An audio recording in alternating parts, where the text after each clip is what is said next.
السلام علیکم ورحمۃ اللہ تعالی وبرکاتہ۔ الحمد للہ الذی فضل علی سیدنا و مولانا محمد علی العالمین جمیعا وأقامہ یوم القیامۃ للمذنبین المتلوثین الخطائین الہالکین شفیعا۔ اما بعد فاعوذ باللہ من الشیطان الرجیم بسم اللہ الرحمن الرحیم۔ لن تنالوا البر حتى تحبون منما تنفقون وتحبون۔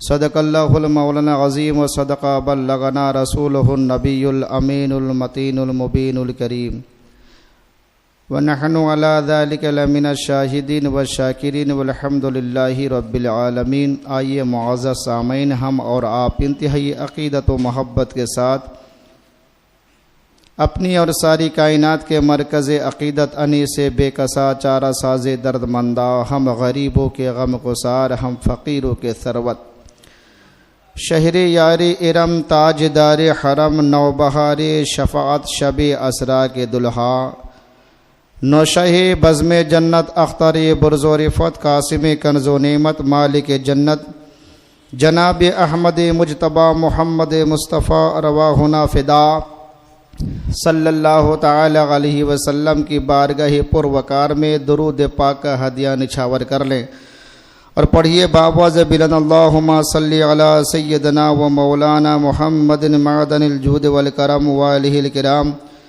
وبارک وسلم۔ صلو علیہ صلاۃ و سلام علیک یا رسول اللہ، الصلاۃ و سلام علیک یا حبیب اللہ صلی اللہ تعالی علیہ وسلم۔ معزز سامعین، میں نے قرآن عظیم کی ایک بہت ہی معروف و مشہور آیت کریمہ کی تلاوت کرنے کا اپنے آپ کو مشرف کیا ہے۔ اللہ تبارک و تعالی ارشاد فرماتا ہے، لَن تَنَالُوا الْبِرَّ حَتَّى تُنْفِقُوا مِمَّا تُحِبُّونَ، کہ ہرگز تم بھلائی کو، نیکیوں کو نہیں پہنچ سکتے جب تک کہ تم اس چیز کو خرچ نہ کرو، اللہ کی بارگاہ میں پیش نہ کرو جس چیز کو سب سے زیادہ تم محبوب رکھتے ہو، مرغوب رکھتے ہو۔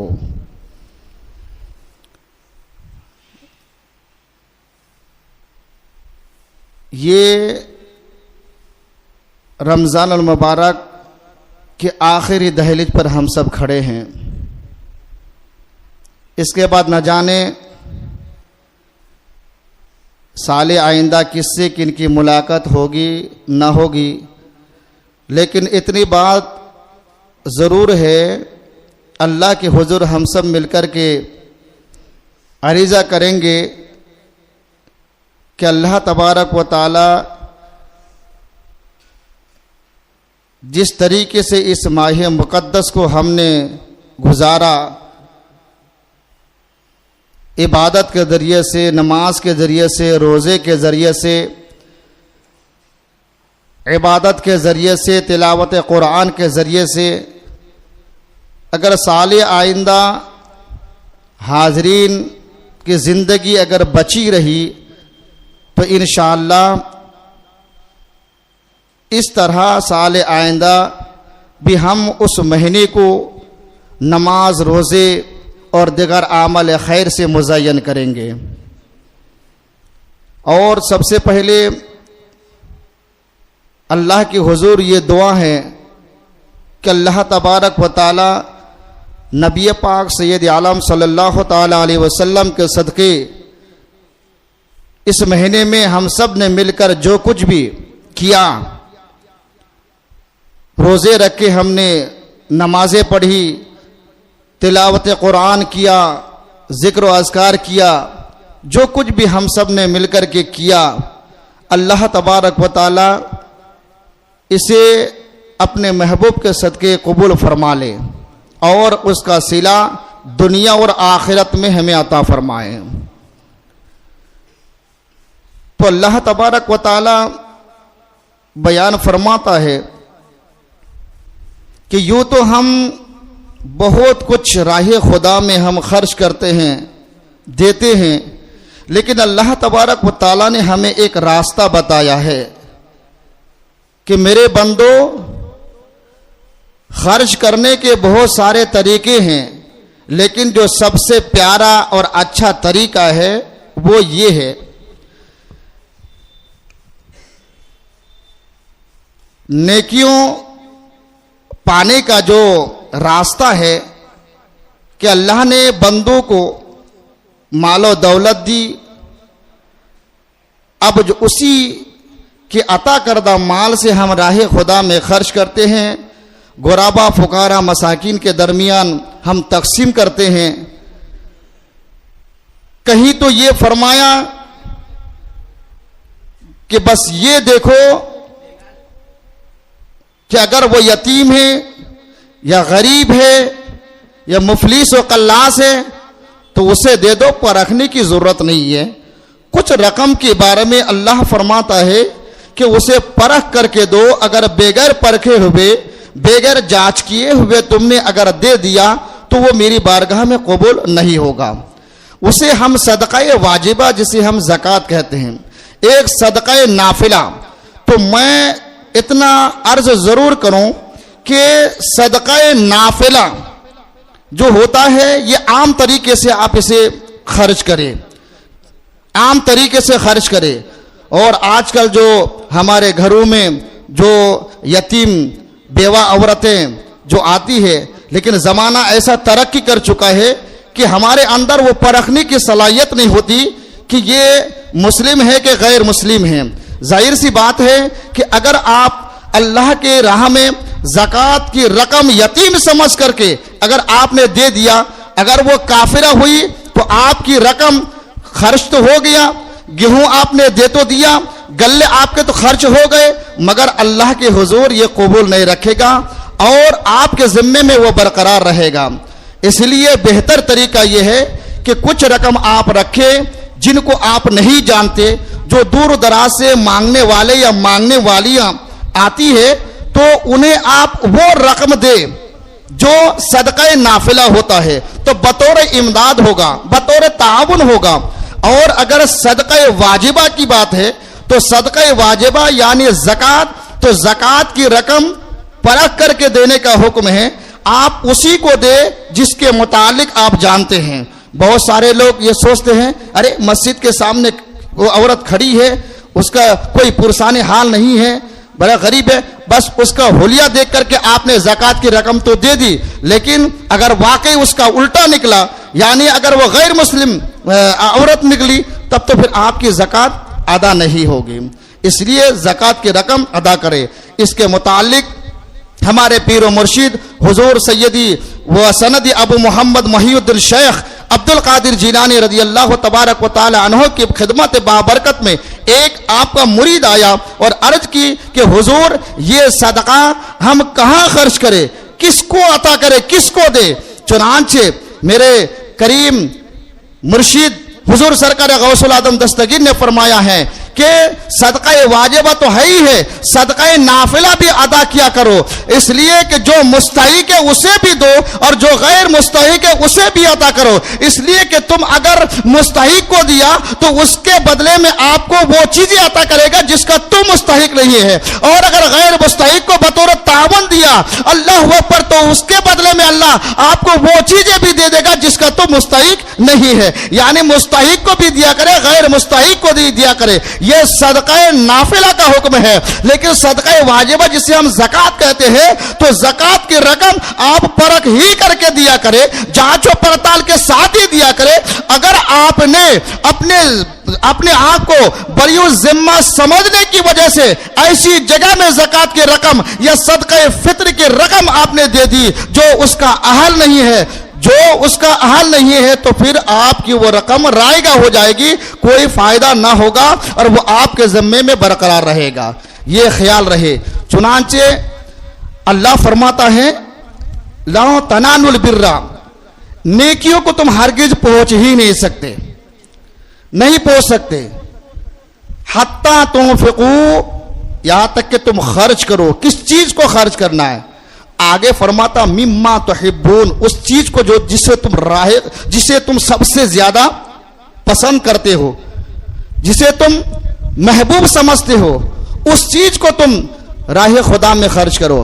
آج ہم خرچ کرتے ہیں، لیکن خرچ تو کرتے ہیں، لیکن دل کے اندر یہ کیفیت پیدا ہوتی ہے، ہم ایسی چیز کو راہ خدا میں خرچ کرتے ہیں کہ جو غیر مرغوب ہے۔ جیسے مثال کے طور پر صحابہ کرام رضوان اللہ تعالی علیہم اجمعین کا طریقہ کیا تھا کہ نبی پاک سید عالم صلی اللہ تعالی علیہ وسلم کہ ایک صحابی حضرت خبیب بن عدی، جب کافروں نے ان کو ستایا، ان کو تکلیفیں دی، اس پر ظلم و ستم کیے،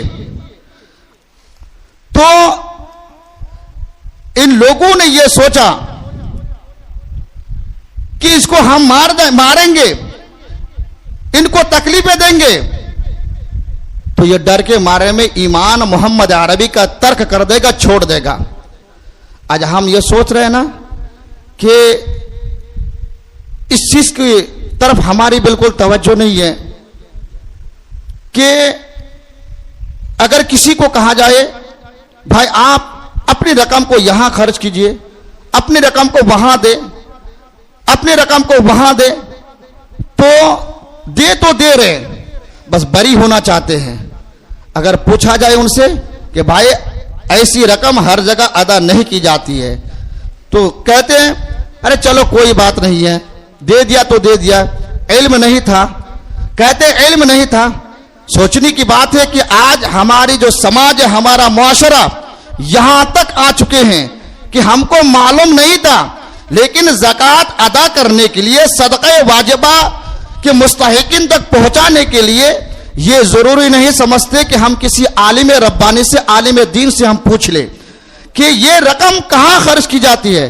یعنی اس دینی مسئلے کو چھوڑ کر ہر کام کے لیے ہم دوسرے سے مدد لیتے ہیں، لیکن جو ضروری ہے اس سے ہم دور رہتے ہیں۔ مثال کے طور پر اللہ نے آپ کو دولت دی، آپ گھر بنائیں گے، نقشہ بنانے کے لیے آپ خود نہیں بنا سکتے، انجینئر کے پاس جاتے ہیں۔ طبیعت آپ کی خراب ہو گئی، اللہ اکبر، تو آپ خود بخود اس کا علاج نہیں کرتے، ڈاکٹر کے یہاں جاتے ہیں۔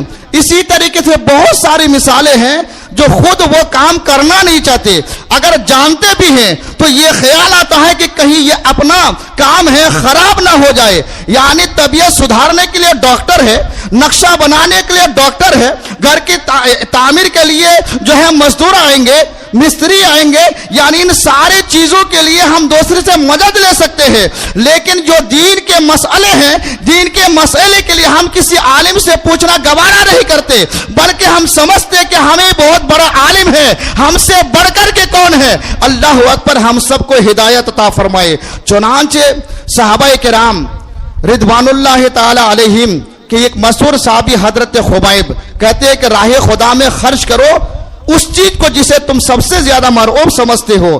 تو حضرت خبیب رضی اللہ تبارک و تعالی عنہ کو جب کفار و مشرکین گرفتار کیے، اس کے ناک کاٹے گئے، کان کاٹے گئے، ہاتھوں کو کاٹا گیا، اللہ اکبر، پاؤں کاٹے گئے، سر میں دیکھنے چوٹ پہنچائی گئی۔ چنانچہ کفار کہہ رہے کہ اب چھوڑ دو، تو اب یہ حضرت خبیب عاشق رسول کہہ رہے ہیں کہ تم نے کیا سوچا ہے کہ ناک کاٹے جا رہے ہیں، کان کاٹے جا رہے ہیں تو میں ایمان سے پھر آؤں، بلکہ مجھے یہ شرم محسوس ہو؟ نہیں، میں تو فخر کی بات کر رہا ہوں کہ ابھی جو ہے کہ تن سے سر جدا ہونے والا ہے۔ مجھے فخر اس بات کے ہے کہ میں دنیا سے جا رہا ہوں تو حالت ایمان کے ساتھ جا رہا ہوں، اسلام کے ساتھ جا رہا ہوں، مجھے شرم کی بات نہیں ہے۔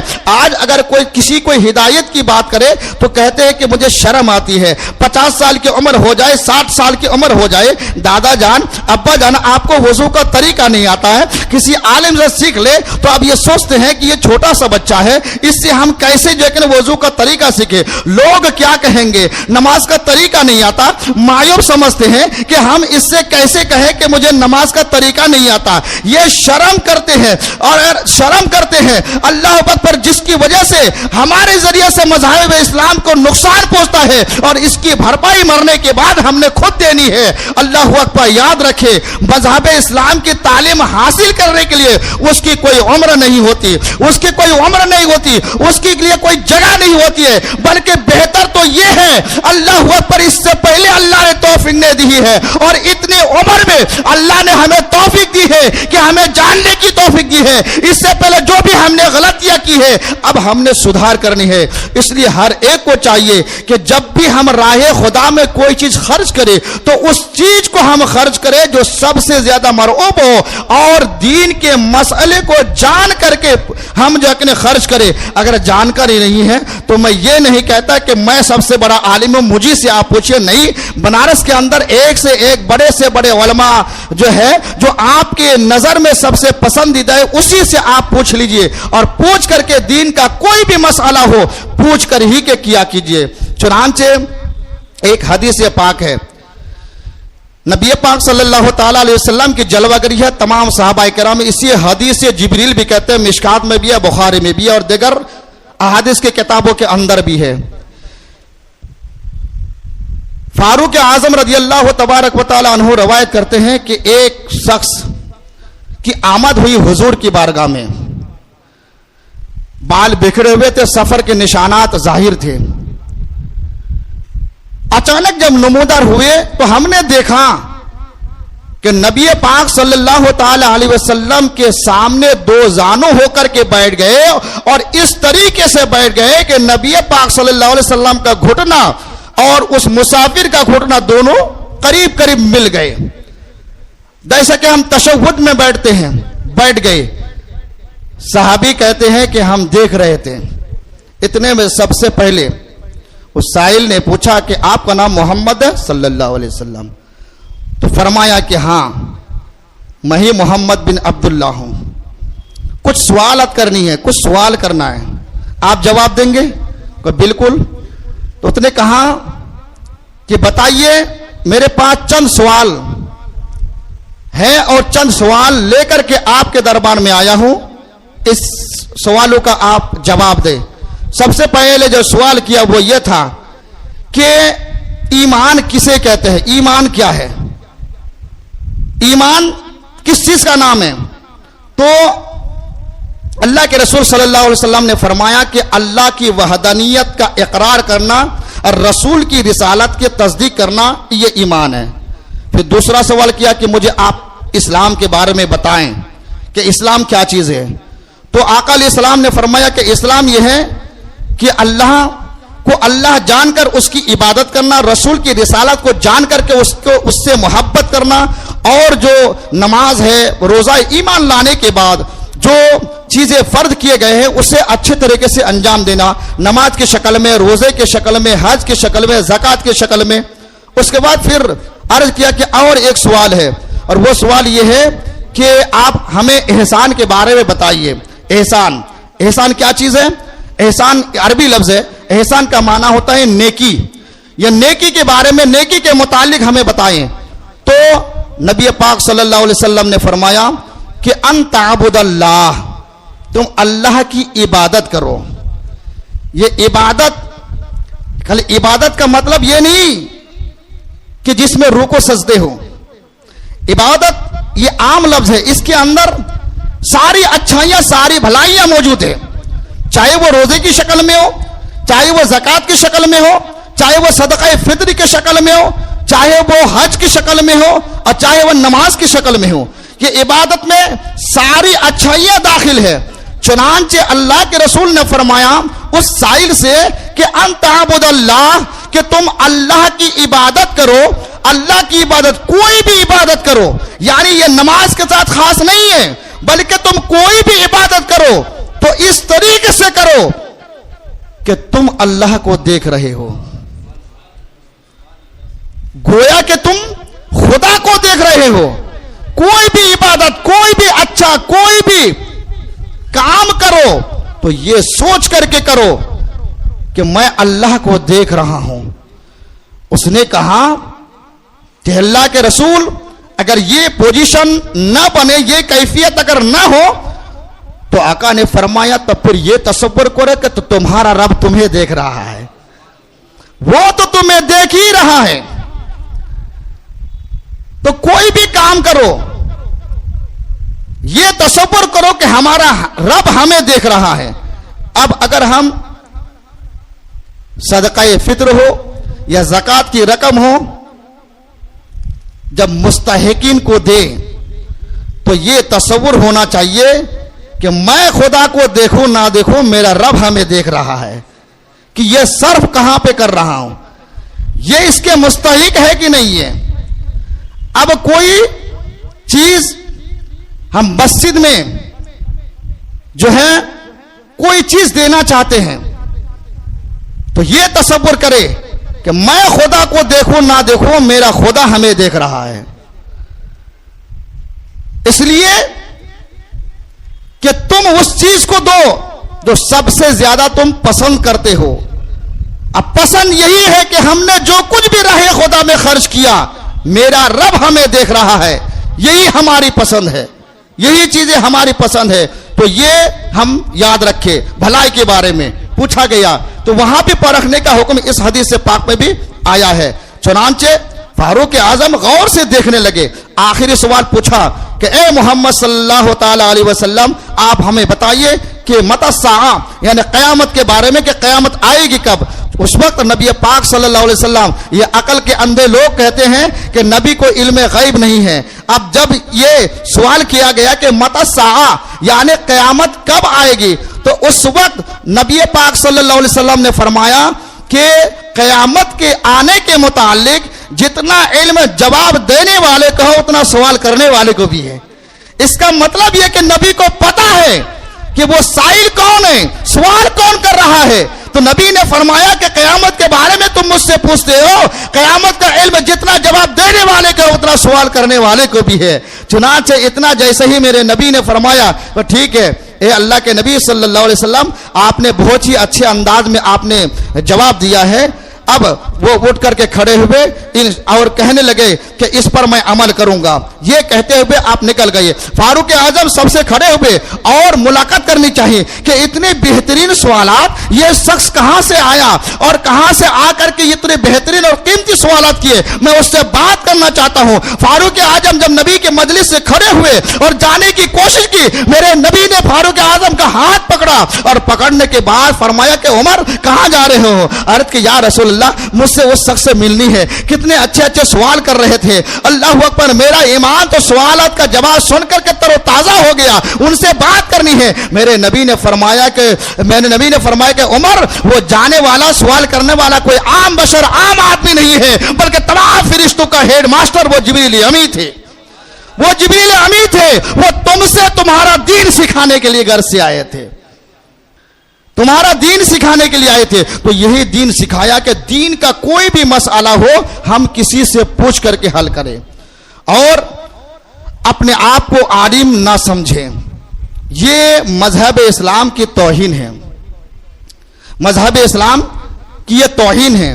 اس لیے کوئی بھی کام کرے تو کسی عالم دین سے ہم پوچھ ہی کر کے کریں. چنانچہ ایک حدیث پاک ہے, نبی پاک صلی اللہ علیہ وسلم نے فرمایا, بھائی کا ٹائم بہت کم ہے, بال اختصار بیان کروں کہ صدقہ فطر آپ ادا کرتے ہیں. جو صدقہ فطر کا حکم ہے وہی زکوٰۃ کا حکم ہے, جو زکوٰۃ کا حکم ہے وہی صدقہ فطر ہے. یہ ہر ایک مرد ہو, عورت ہو, بچی ہو, بوڑھے ہو, ہر ایک نفس کی جانب سے نکالا جائے گا. بہت سارے لوگ اسے بچا کر کے رکھتے ہیں, اس کی قضا نہیں ہوتی, اس کی بھرپائی کرنی ہوتی ہے. اور یہ صدقہ فطر کیا ہے؟ صدقہ کا معنی ہوتا ہے عطیہ, اور علماء اسلام نے اس کی تفسیر بیان فرمائے, تعریف کی کہ صدقہ فطر اس عطیہ کو کہتے ہیں کہ جو اللہ کی نزدیکی پانے کے لیے، اللہ کا قرب حاصل کرنے کے لیے رائے خدا میں دیا جاتا ہے، یہ صدقہ فطر ہے۔ اور صدقہ فطر یہ ادا کیوں کیا جاتا ہے؟ تو حدیث پاک میں آتا ہے کہ جب انسان روزہ رکھتا ہے تو روزے کے مابین اگر جانے انجانے میں کوئی غلطیاں ہوئی، کچھ لغزشیں ہوئی، کوئی گناہ کا کام ہو گیا، روزے رکھنے میں کچھ کمی بیشی ہوئی، اس کی بھرپائی کے لیے صدقہ فطر کا حکم دیا گیا تاکہ اس کمی کو وہ دور کر دے۔ اور اللہ کے رسول صلی اللہ علیہ وسلم فرماتے ہیں کہ جس نے روزہ رکھا اور روزہ میں کچھ کمی بیشی ہوئی تو وہ زمین و آسمان کے مابین وہ معلق رہتا ہے، زمین و آسمان کے بیچ وہ لٹکتا رہتا ہے۔ اور جب صدقہ فطر ادا کر دیا جاتا ہے تو اللہ تبارک و تعالیٰ وہ صدقہ فطر کے ذریعے سے اس کو اللہ کے حضور پہنچا دیا جاتا ہے۔ تو صدقہ فطر ادا کرے، اور صدقہ میں بہت پاور ہوتا ہے، جان کا صدقہ، طبیعت کسی کی خراب ہو صدقہ کیجئے، انشاءاللہ مرض کا خاتمہ ہوگا۔ اور صدقہ سے بڑھ کر کے کوئی وزندار چیز ہی نہیں ہے۔ ایک صحابی نبی پاک کی بارگاہ میں آئے اور آنے کے بعد عرض کی کہ یا رسول اللہ صلی اللہ علیہ وسلم، اس دنیا کے اندر سب سے طاقتور کون سی چیز ہے؟ تو اللہ کے رسول نے فرمایا کہ لوہا ہے، کیونکہ لوہا بہت ہی طاقتور ہے، اس کے مقابلے میں کوئی نہیں ہے۔ چنانچہ عرض کی یا رسول اللہ اس سے بھی بڑھ کر کے کوئی ہے؟ تو آقا نے فرمایا کہ ہاں لوہا سے بھی بڑھ کر ہے، اور وہ آگ ہے کہ آگ لوہے کو جلا دیتی ہے۔ چنانچہ لوہے سے طاقتور آگ ہے۔ پھر عرض کہ یا رسول اللہ اس سے بھی طاقتور کوئی چیز ہے؟ آقا نے فرمایا کہ ہاں وہ پانی ہے جو آگ کو بجھا دیتی ہے، آگ کو جو بجھا دیتا ہے۔ چنانچہ پھر عرض کیا کہ اس سے بھی کوئی طاقتور چیز؟ تو اللہ کے رسول نے فرمایا کہ ہاں وہ ہوا ہے، وہ ہوا ہے جو پانی کو بھی بہا لے جاتی ہے، پانی کو بھی جو ہے بہا لے جاتی ہے، پانی کو بھی سکھا دیتی ہے۔ چنانچہ پھر نبی کی بارگاہ میں عرض کیا کہ یا رسول اللہ کیا اس سے بھی بڑھ کر کے کوئی طاقتور چیز ہے؟ تو میرے نبی نے فرمایا کہ وہ ہاں اور بھی ایک چیز ہے، اور وہ ہے اولاد آدم کا صدقہ کرنا۔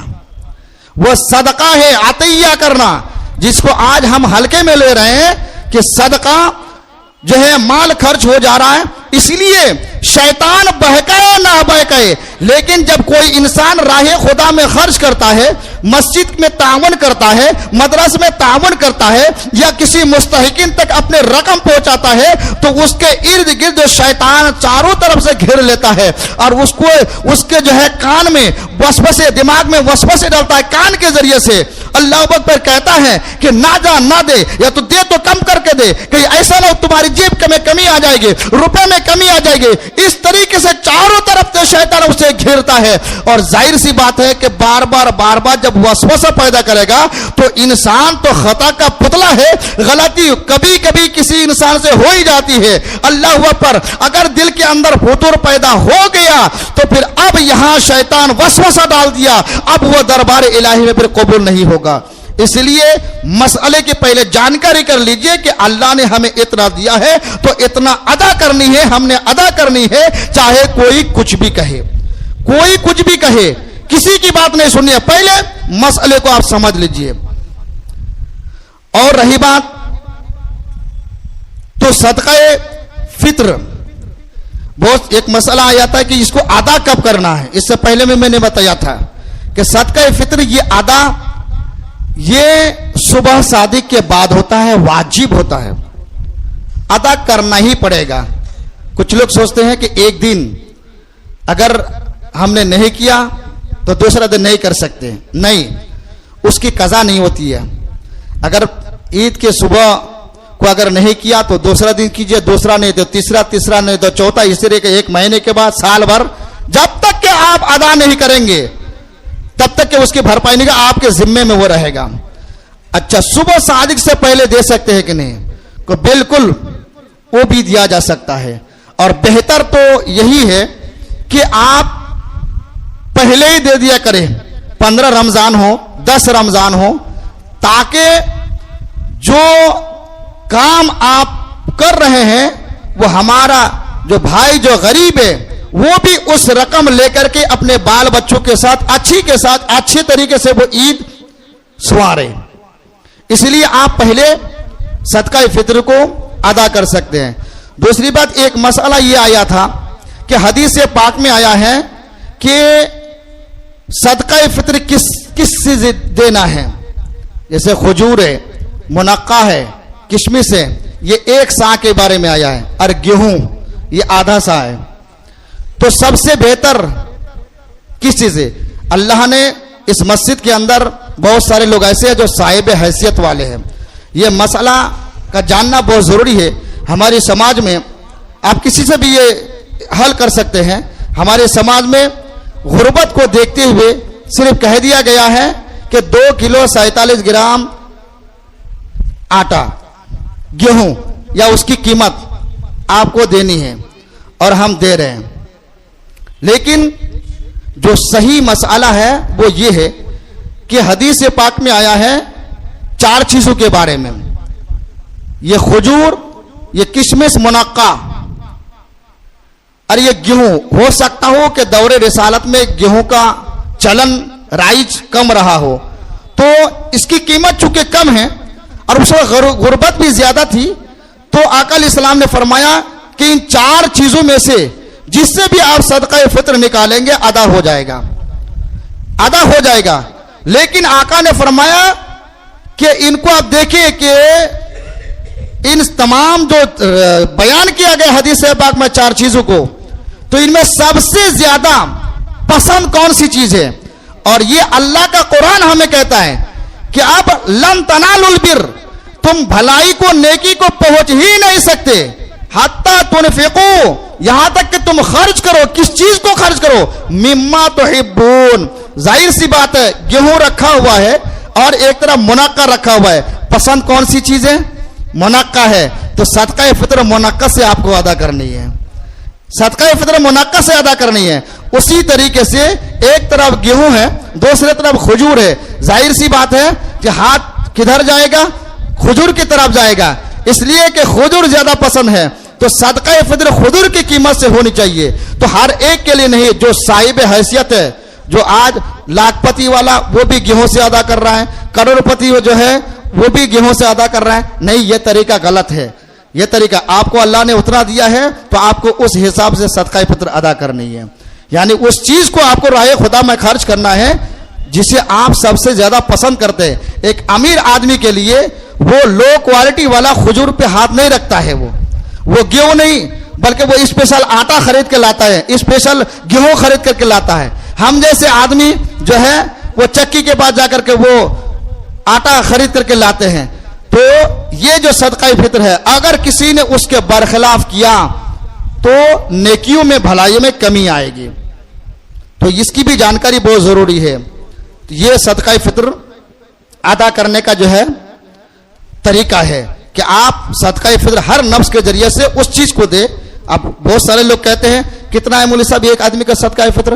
تو 2 کلو 47 گرام کا مطلب یعنی 35 روپے رکھے، 35 دن 70 ہو گیا اور 5 روپے پڑا 75. تو کہہ رہے اور 10 روپے بڑھا دے. اچھی بات ہے، ارے 100-200 روپے اور بڑھا دیجئے، کون سی بڑی بات ہے؟ یہ رائے گا تھوڑی ہوگی. جبکہ اللہ کے رسول صلی اللہ علیہ وسلم کی حدیث ہے، ہم یہ سوچتے ہیں کہ ہم جب کسی جو ہے پیسہ، جب کوئی رقم ہم راہ خدا میں خرچ کرتے ہیں تو اللہ کے نبی فرماتے ہیں کہ خرچ تم بعد میں کرتے ہو، یہ تمہاری رقم تمہارے ہاتھ میں بعد میں چھوٹتا ہے، اللہ تبارک و تعالیٰ کے دست قدرت میں سب سے پہلے پہنچ جاتا ہے.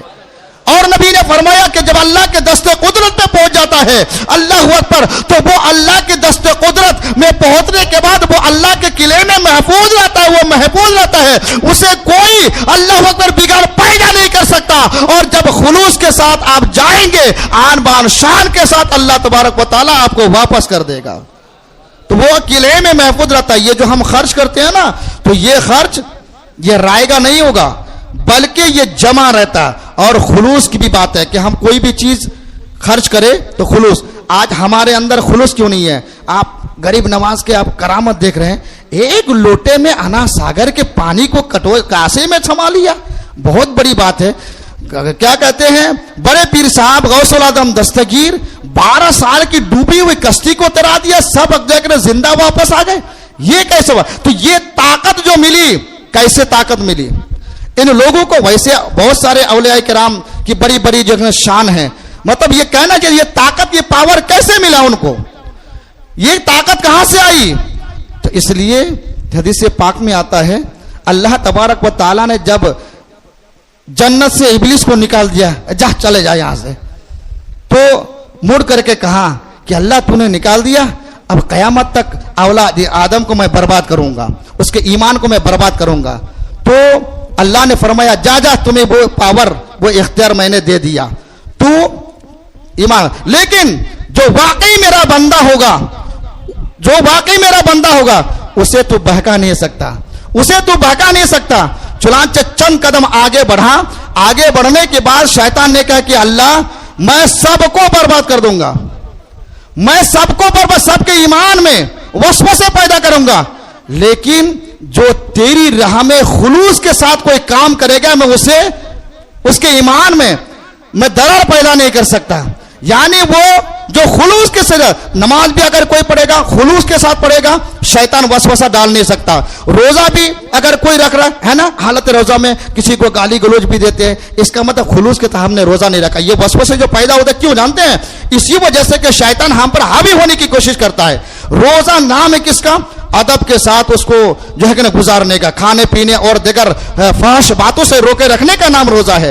حالت روزہ میں ہم اپنے بچوں کو گالی دیتے ہیں, راستہ میں چلنے والے آدمی کو گالی دیتے ہیں, کسی کی غیبت کرتا ہے, کسی کی برائیاں کرتی ہے. یہ روزے کے اندر کی کمیاں ہے, یہ کمیاں. اس کا مطلب شیطان وسوسے ڈال رہا ہے, ہم کو بہکا رہا ہے, ہمارے روزے کے سبب میں وہ کمی پیدا کر رہا ہے. تو اللہ نے فرمایا کہ جا جا, تو ہر ایک میرے بندے کو تو جو ہے کہ برباد نہیں کر سکتا ہے. تو شیطان نے اس وقت کہا کہ ہاں یہ بات ٹھیک ہے میرے اللہ, لیکن میں کوشش کروں گا کہ سب کے ایمان میں وسوسے پیدا کروں گا, لیکن میں ان لوگوں کے ایمان کو برباد نہیں کر سکتا جو کام تیری راہ میں تیرے نام پر تجھے راضی کرنے کے لیے وہ خلوص کے ساتھ کرے گا. اگر مسجد میں ہم کوئی چیز رقم دے رہے ہیں, اگر خلوص کے ساتھ اللہ نے دیا ہے تو دے رہے ہیں, تو اب یہ رقم ضائع نہیں ہوگی. اگر غربا فقراء مساکین یا اپنے خیش و اقارب میں مستحقین پر اگر صرف کرتے ہیں اور خلوص کے ساتھ کرتے کہ اللہ نے دیا ہے تو دے رہے ہیں, تو یہ رائے گا آپ کا نہیں ہوا. اس لیے خلوص کا ذکر بہت آیا ہے. تو یہ انبیاء اولیاء کرام کی جو جماعت ہے, یہ کوئی بھی کام کرتے تھے تو خلوص کے ساتھ کرتے.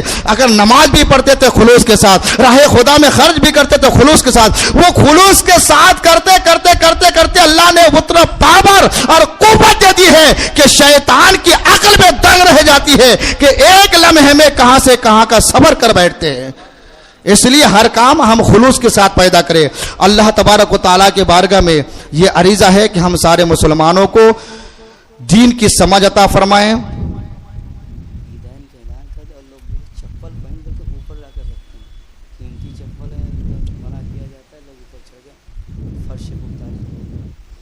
اچھا 8:30 بجے نا,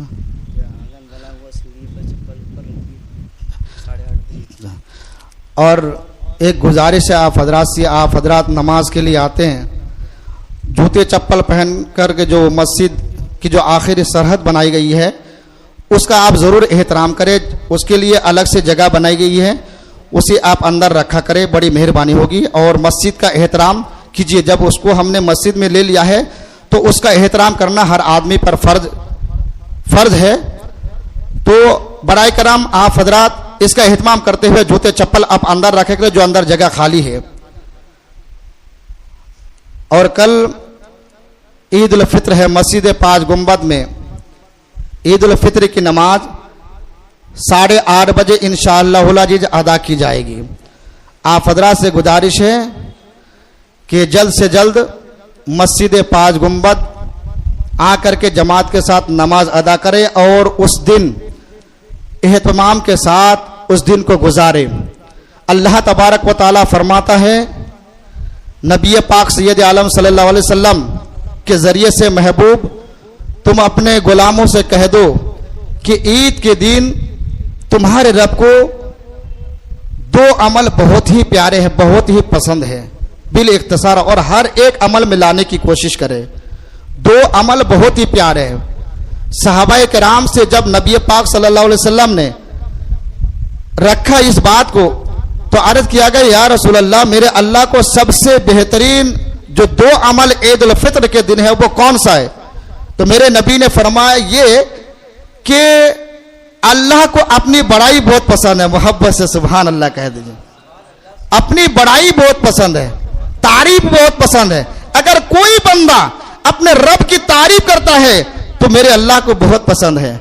تو اس لیے جب ہم گھر سے نکلے تو بائک سے نہ نکلے. یہ ادب کے خلاف نہیں کر رہا ہوں یا کوئی شریعت میں پابند نہیں ہے. بہترین عمل یہ کہ آپ پیدل نکلے, اچھے کپڑے نئے کپڑے پہن کر کے, اگر ہے تو, اگر نہیں ہے تو پرانے کپڑے دھول کر کے صاف و ستھرا باوضو ہو کر کے اپنے گھر سے نکلے. یہ دن کی قدر ہے, دن کا اہتمام اس طریقے سے کرے.